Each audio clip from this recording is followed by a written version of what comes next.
Hello दोस्तों, नमस्कार। SM किसी चैनल में मैं आप सभी लोगों का दिल से बहुत बहुत स्वागत करता हूं। सो दोस्तों, इस वीडियो में वापस बात होने वाली है आरजे से रिलेटेड। यस दोस्तों, राकेश झुनझुनवाला जी से रिलेटेड कुछ बड़ी बात यहाँ पे होने वाली है और एक स्टॉक के बारे में यहाँ पे डेटा सामने आ चुका है एंड हम लोग को चेक भी करना है वो कंपनी फंडामेंटली कैसी स्ट्रांग है भी या नहीं। उसी के साथ साथ उस कंपनी से रिलेटेड कुछ थोड़ी बातें भी मैं आप लोगों को इसी वीडियो में बता दूंगा। एंड जो हमेशा मैं कहता हूँ कि सिर्फ न्यूज़ को पढ़कर मतलब आप लोगों ने कोई फैसला नहीं लेना चाहिए, बट एक हिडन मैसेज भी रहता है, मतलब बोलते हैं ना बिटवीन द लाइंस आपको पढ़ना आना चाहिए, तो वो भी एक अनुमान आप लोग यहाँ पे लगा सकते हैं। सारी A to Z बातें मैंने जो शुरुआत में बोली एक एक हम लोग डिकोड करके यहाँ पे देख लेंगे। तो एक काम कर लेते हैं, इस वीडियो को स्टार्ट करते हैं, बट उससे पहले जरूर कहना चाहूँगा फर्स्ट टाइम विजिट किया चैनल को जरूर सब्सक्राइब कर लेना, बेल आइकन को हिट करना। एंड अगर मैं बात करूँ दोस्तों, तो कल स्टॉक मार्केट क्लासेस इस चैनल के ऊपर एक ज़बरदस्त वीडियो आने वाला है। लिंक ऊपर आई बटन पे नीचे डिस्क्रिप्शन बॉक्स में मिल जाएगी। 10:30 बजे वीडियो यहाँ पे आने वाला है। इस चैनल की मैं बात करूँ तो 50 से ज़्यादा वीडियो हो चुके, बट शायद से कल का वीडियो ये सबसे ज़्यादा इंपॉर्टेंट यहाँ पे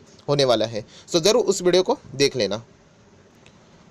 सो दोस्तों, सबसे पहले एक काम कर लेते हैं, हम लोग इस कंपनी के पैरामीटर्स देख लेते हैं। वो सबसे ज़्यादा इंपॉर्टेंट चीज़ होती है। राकेश झुनझुनवाला जी ने यहाँ पे इतना बड़ा दाव खेला है, मतलब 300 350 करोड़ आप लोग बोल सकते हो, राइट। तो एक बार देख लेते हैं कि कंपनी का रिजर्व यहाँ पे क्या बोल रहा है। तो लगभग 1500 करोड़ का रिजर्व आप लोग अप्रॉक्सीमेटली बोल सकते हो। Then long term borrowing, company के ऊपर 1 रुपये का भी कर्जा यहाँ पे नहीं है। उसी के साथ साथ शॉर्ट टर्म बोरिंग, कंपनी के ऊपर यहाँ पे भी 1 रुपये का भी कर्जा हम लोग को देखने को नहीं मिल रहा है। उसी के साथ साथ थोड़ा सा और नीचे जाए तो आप लोग देख सकते हैं कैश की स्थिति क्या है। तो लगभग 16 से 17 करोड़ का कैश हम लोग को यहाँ पे इस कंपनी में देखने को यहाँ पे फिलहाल मिल रहा है। सो बैलेंस शीट की बात करें, रिजर्व्स भी अच्छे हैं, कैश भी ठीक है, एंड सबसे खास बात कंपनी के ऊपर 1 रुपये का कर्जा नहीं है, मतलब डेब्ट फ्री कंपनी है। देन दोस्तों, अगर हम लोग बात करें कंपनी के रिसेंटली नंबर्स की, सो नंबर्स आप लोग यहाँ पे देख सकते हैं। दिसंबर क्वार्टर का पिछले क्वार्टर से तो कम था, and year on year basis बात करें तो इंप्रूवमेंट ज़रूर थी, right. And quarter on quarter से ज़्यादा year on year basis number ज़्यादा मायने रखते हैं। आप हर वक्त एक्सपेक्ट नहीं कर सकते कि पिछले क्वार्टर से ही नंबर बढ़ते रहे बढ़ते रहे बढ़ते रहे एंड आप आगे ही ग्रो करे करके, राइट।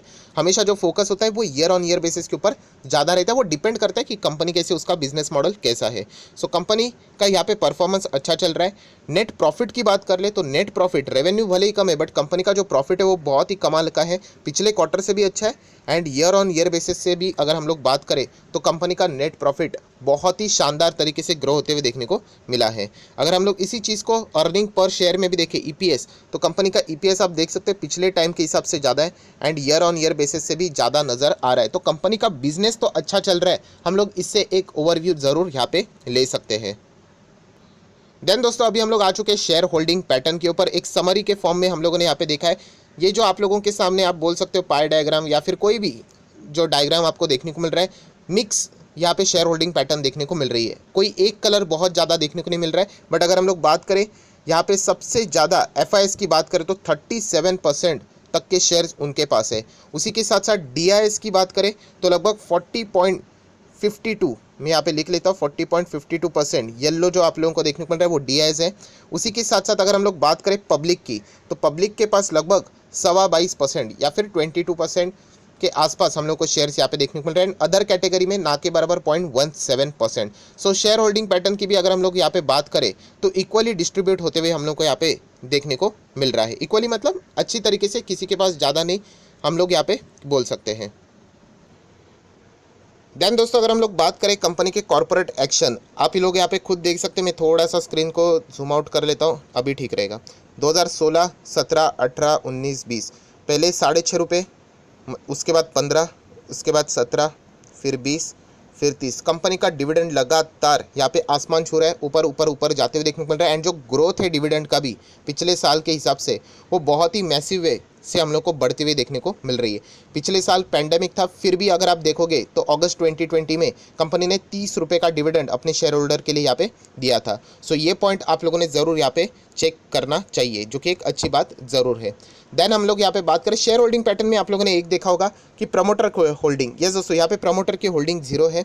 अगर आप लोग शेयर होल्डिंग पैटर्न में भी देखा होगा, डीआईएस एफएस की ज़्यादा होल्डिंग है, प्रमोटर एंड प्रमोटर ग्रुप 0 देखने को मिल रहा है। इसका अर्थ ये नहीं कि कंपनी खराब हो गई करके, राइट। ऐसे बहुत सारी कंपनीज है, आईटीसी भी है, एलएनटी भी है, राइट। बहुत सारी आप लोगों को ऐसे कंपनीज मिल जाएंगे, HDFC भी है जहाँ पे हम लोग को प्रमोटर होल्डिंग जीरो देखने को मिल जाती है।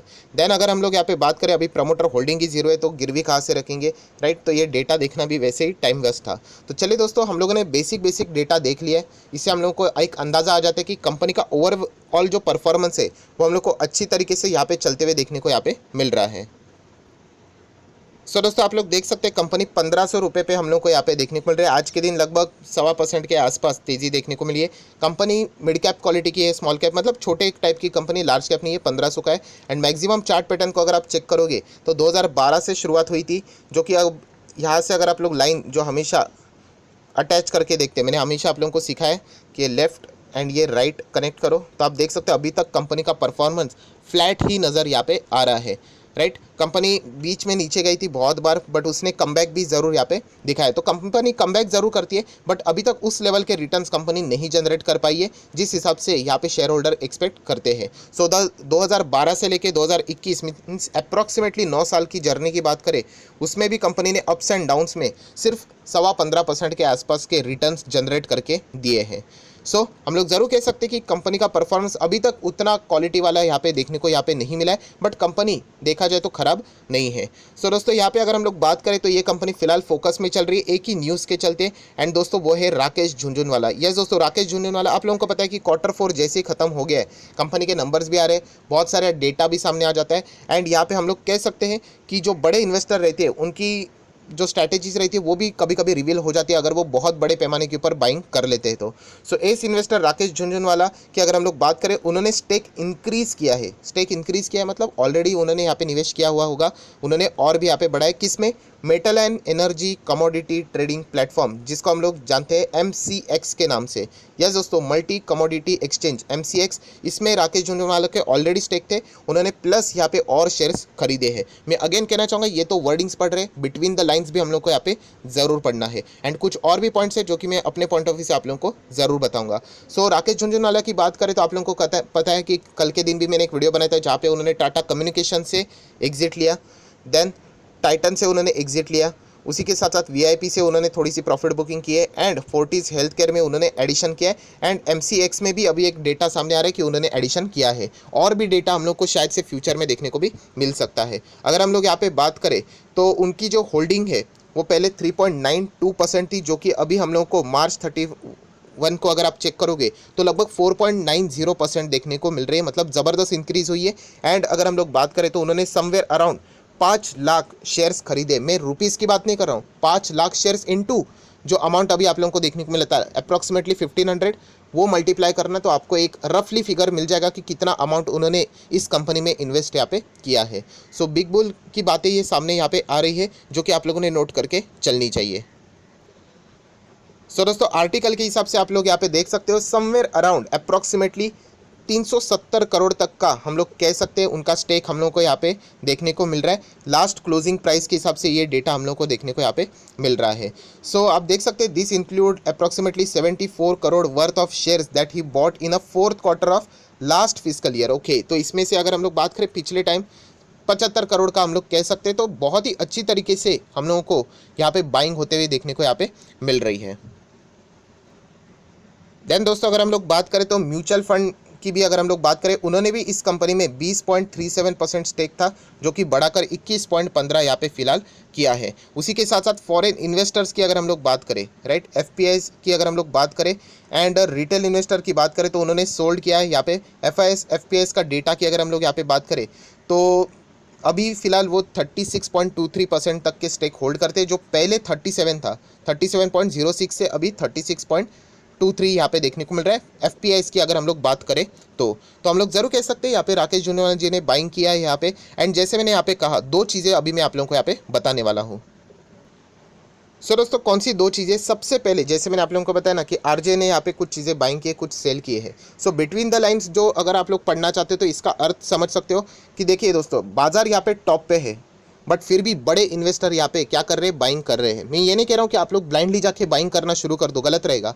उन्होंने सेलिंग भी किए, वो उनकी अपनी स्ट्रैटेजी के हिसाब से, बट जहाँ जहाँ पे उनको अपॉर्चुनिटी मिलती है वो यहाँ पे बाइंग कर भी रहे हैं। सो ये भी आप लोगों के लिए एक लेसन है इस आर्टिकल में। जैसे मैंने कहा ना, ये किधर लिखा नहीं होगा, बट आपको ये समझना है कि बड़े इन्वेस्टर प्रॉफिट बुकिंग भी करते हैं अपने हिसाब से, बट यहाँ पे जब मौका लगता है, मौका मिलता है, उनको लगता है कि ये शेयर आगे जाके बढ़ सकता है, तो वो वहाँ पे बाइंग करने के लिए भी बाजार गिरने का इंतज़ार नहीं करते, वो यहाँ पे बाइंग कर लेते। तो ये भी हम लोगों को यहाँ पे एक लेसन लेना चाहिए बड़े इन्वेस्टर से, कि अगर आपको कोई शेयर अच्छा लगता है फ्यूचर ओरिएंटेड, अगर हम लोग बात करें, मैं बात वापस कह रहा हूँ, आपको मैंने कहा है किसी और को पूछ के ये चीज़ें नहीं की जाती है। अगर आपको लगता है कि ये शेयर में पोटेंशियल है, आगे ये ज़बरदस्त और भी तेज़ हो सकता है, सो आप लोग ज़रूर ऐसे माहौल में भी चाहे तो यहाँ पे शेयर्स में बाइंग कर सकते हैं। जैसे मैं हमेशा कहता हूँ, ट्रांचेस में निवेश करना होता है, लमसम में नहीं करना होता है। सो ये तो हो गया पॉइंट नंबर 1। उसी के साथ साथ दोस्तों एक और पॉइंट मैं आपको बताना चाहूँगा, ऐसा यहाँ पे मुझे ऐसा लगता है। तो ये दोस्तों ये है MCX, मल्टी कमोडिटी एक्सचेंज ही है। एंड आप सभी लोगों को पता है और एक्सचेंज हम लोग को बाजार में देखने को मिलता है, वो होता है Bombay stock exchange, right. And अगर हम लोग बात करें नेशनल स्टॉक एक्सचेंज NSE, क्या NSE लिस्ट हुआ है? अभी तक नहीं हुआ है, पर यहाँ पे NSE कभी ना कभी लिस्ट हो जाएगा, इस साल नहीं तो अगले साल तो लिस्ट हो जाएगा। एंड मैं आपको बताना चाहूँगा, जैसे NSE लिस्ट होगा, मुझे ऐसा लगता है कि आने वाले कुछ सालों के बाद MCX एंड NSE शायद से इनका मर्जर भी हो सकता है। मैं सिर्फ आपको पॉसिबिलिटी वाली बात बता रहा हूँ, अभी आगे की पता नहीं, यहाँ पे बहुत लंबी बात मैं आपको यहाँ पे बता रहा हूँ। MCX एंड NSE का यहाँ पे मर्जर हो सकता है, या फिर BSE के साथ पॉसिबिलिटी कम है, बट MCX एंड NSE इनका भी मर्जर शायद से फ्यूचर में हो सकता है। पहले उसको लिस्ट होने दो, ये बात की बात है, मैंने सिर्फ आपको एक ओवरव्यू के लिए ये चीज़ें यहाँ पे बोल दी है। देख लेते हैं फ्यूचर में क्या होता है, बहुत ही लंबी बात मैं बोल रहा हूँ, 2030 उसके 35 भी आ सकता है। सो ये पॉइंट को भी आप लोग चाहो तो नोट करके ऐसे ही चल सकते हो। सो हम लोग कह सकते हैं स्टॉक को पूरा हम लोगों ने देख लिया, स्टॉक खराब नहीं है, बट अभी तक उस लेवल के रिटर्न्स यहाँ पे जनरेट नहीं कर पाया है। तो अगर आप लोग यहाँ पे इस कंपनी में निवेश करना चाहते हैं, तो मुझे ऐसा लगता है कि कंपनी के अभी Q4 के नंबर्स आने वाले हैं, तो नंबर जैसे ही आ जाएंगे, अगर आपको वो अच्छे लगते हैं तो ज़रूर आप लोग चाहो तो वहाँ पे एंटर कर सकते हो। अगर नंबर्स अच्छे नहीं रहेंगे तो आप लोग चाहो तो इग्नोर भी कर सकते हो। नंबर अच्छे रहेंगे तो कंपनी बिल्कुल टॉप लेवल पे अच्छा खासा ब्रेकआउट भी यहाँ पे दिखा सकती है। तो नंबर्स के ऊपर ये सारी चीज़ें अभी यहाँ पे डिपेंड रहने वाली है। ब्लाइंडली जाके निवेश नहीं करना है, वरना आप लोग यहाँ पे अटक भी सकते हो। सो वापस कहना चाहूँगा, MCX से रिलेटेड यहाँ पे हम लोगों ने बातें की है। अगर आपको ये वीडियो अच्छा लगे तो ज़रूर इस वीडियो को लाइक एंड शेयर कर देना। So that's it, thank you very much दोस्तों, we will be meeting our next video. तब तक के लिए बाय बाय।